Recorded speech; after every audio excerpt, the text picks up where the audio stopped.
Kids, are you listening? We've lost so many of you on these roads in the past 4 weeks that the tears could muddy the country dust. But there haven't been tears enough to convince you, have there? So what's it gonna take? You tell me, and I'm gonna tell you a story. Of all the wrecks that have literally thrown young lives out the window and out of windshields, They both flew out of the car. the one that really shows We saw a deer and we tried dodging it. where a ride down a country road can lead We're on a dirt road, we lost control. is the one that's gotten the least attention. And frankly, it's got folks wondering I don't even know if everyone else is in a seatbelt or not. if they're working harder to save you than you're willing to work to save yourself. I just happen not to be wearing it. Usually I do, but I don't know, I sort of forgot. And is it so much work, Go like this and click it. really? It's not difficult. What is it that occurs in the minds of these kids? George Johnson is principal of Pine City High School, home of the Dragons. He likes to see his kids at places like this, Quick hands, get rid of it. not when he's doing his other job, 1, 2, 3, team! I've been on the department 28 years. And which is why when at 6:23 a.m., 18 seconds, April 17, 2010. page came across accident with injuries, 2 people ejected from the vehicle. and he rolled up to the crash and saw 2 young bodies, one in the ditch and one in the road. I had a lump in my throat. And I said a few prayers and then just went ahead and did the job we have to do. One of the boys on the ground would be a boy he knew, one of last year's graduates, Will Christian. But there was a boy standing, too. You know, he appeared to me to be in a state of disbelief. You know, I'd say it's a kind of shock, but just, I don't believe this has happened, and do something for my friends here. That boy, it turned out, survived the crash and called 911. He gave us the okay to use his call if we didn't use his name because it shows that a country road is the last place you want to crash. There are about twice as many fatalities due to driving in rural areas in proportion to population and also in proportion to the miles traveled in rural areas. And all the factors play out in this crash. First, How many people were in the vehicle with you? There's 2 people, they both flew out of the car. Did your vehicle roll? It tumbled at least 3 times. I don't even know if everyone else is in a seatbelt or not. seatbelts. Seatbelt surveys like this show that in the country, drivers are nearly 10% less likely to wear them than city drivers. There seems to be some cultural differences too. People, I think, are more independent in rural areas and don't want to be sort of bound by some of the rules. The stats for rural teens are even worse.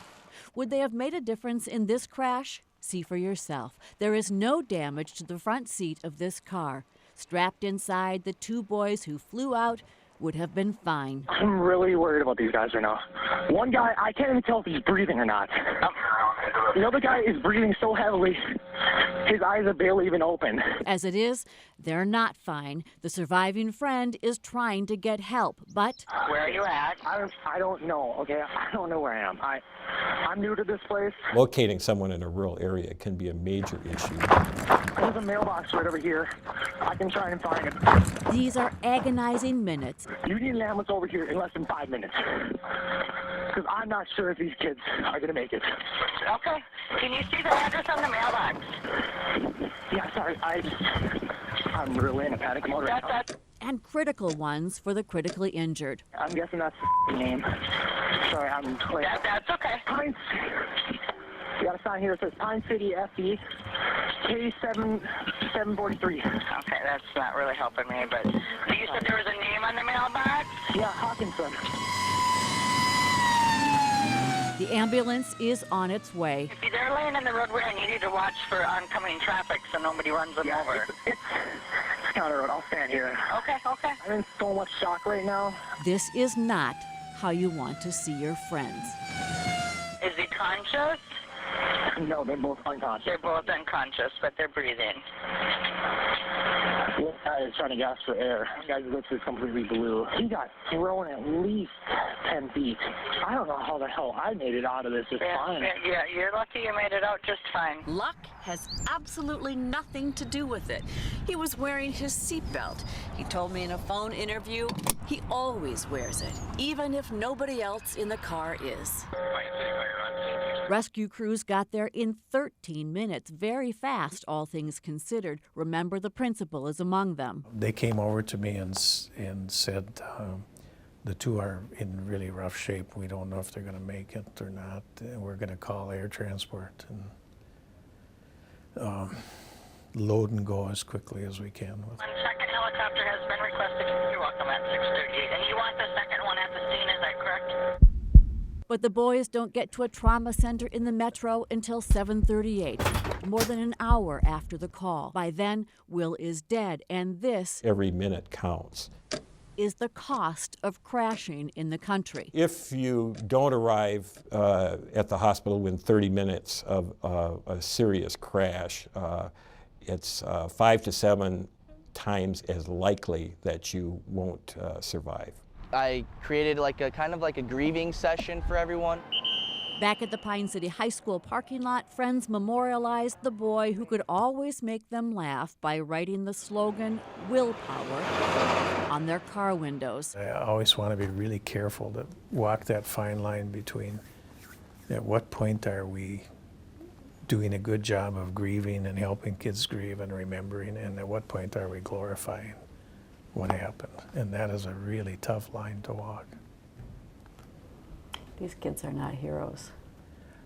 Exactly. What does willpower mean? To me, it means, let will live inside of you. Be all you can be, kind of, live day like it's your last. Which for many of Will's classmates could just be the case. What's up with the no seatbelt today? Never really wear one. Because? Parents never wore one. Haven't really enforced it on me. On 2 sunny afternoons, a month after Will's death. Did Will's death not convince you to wear a seatbelt every time, I take it? I guess not every time. We watch better than 20 kids pull out of the lot without seatbelts. How come no seatbelt today? How come no seatbelt? How come no seatbelt? Just wait right there. I just didn't come out of the thing with it yet. I didn't really pay attention. What happened to Will not wearing his seatbelt? He died. And did that change your mind at all about seatbelts? I guess not, huh? It did a lot. I just wasn't really thinking about it right now. He wasn't thinking both days we watched. That's amazing. And it's not just grown-ups who can't figure it out. Honestly, I'm extremely upset with them. You don't want kids going through this again, this grieving and the sadness. I'm scared for them. That's my emotion. I'm not really upset, more than scared. Because, just thinking about them getting in an accident. And I don't like to think about it because it sucks. It's weird to talk to you kids about it. And what happened to the guy in the back? He walked away from the crash with like a couple scratches.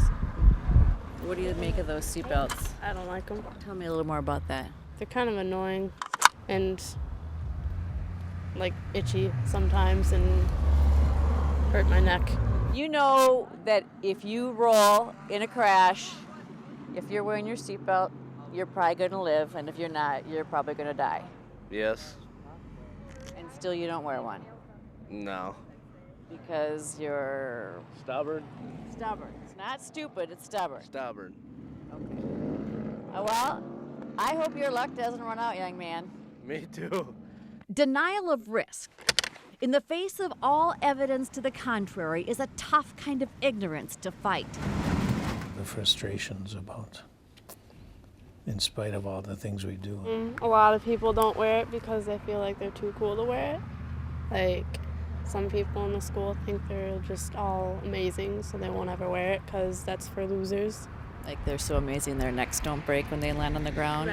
Right. Some may have been saying. For sure, tons of you totally get it when you see mock crash demonstrations and things like it. Most of you wear your seatbelt. So what will it take to reach the rest of you? People just need to have it happen to them to the point of where they're either hospitalized or hurt bad enough to think that maybe they should wear it. Or maybe they'll just die. Or maybe they'll die. Okay, what would it take to get you to wear a seatbelt? Probably a ticket for it. Did you guys ever think about sitting outside the high school? If we had the resources, we'd do a lot of things here if we could. And it's, it's just I wish we had the money and the manpower to do a lot of more traffic enforcement if we could. Goodhue County doesn't see it that way. It watches kids as they come and go from school. I did touch the seatbelt. Last summer, Minnesota passed a new law to make it easier for cops to catch you without a seatbelt. Statewide seatbelt citations are up 122% since, but when we checked, we found huge differences in whether county deputies, the ones patrolling those dangerous rural roads, are taking full advantage of the new law. We asked every county sheriff in the state for their records. Pine County deputies have written just 26 seatbelt tickets. We saw more kids than that without seatbelts in just 10 minutes. Yeah, we're 1,400 square miles here and 30,000 people. So you divide that up with the amount of people we have, it's not a lot. But it's not that they're not writing traffic tickets, they're just not writing them for seatbelts. That makes up just 4% of Pine County's traffic citations. Faribault, Lyon, and Steele counties are among the highest ticket writers. Seatbelt tickets now make up about a quarter of the tickets they issue. By far the most aggressive county, Candy Ojai. Half the traffic tickets they now write are for seatbelt violations. The fine is nothing compared to the seriousness of being in a crash without a seatbelt. Big Stone County hasn't written a single seatbelt ticket. Pipestone, Norman, Traverse, Todd have written fewer than 10, a tiny fraction of the total traffic tickets they write. Remember, rural counties are where spotting unbelted drivers is easiest because there are more of them. You know I'm stopping you? There does need to be stepped up enforcement. Maybe the penalties need to be stronger for teens. If losing your license, for example, for not wearing a seatbelt. And even if it doesn't come to that, What if your parents just said, well, if you don't wear your seatbelt, we're just going to take away the car and your driver's license privileges? I'd probably wear it, but now they're probably going to do that. If you'd like more information about seatbelts or teen driving, or would like to bring a program called How to Save a Life to your high school, you can find all of that on our website. Log on to myfox9.com and click on The Investigators. I'm Trish Van Pilsum for Fox 9 News.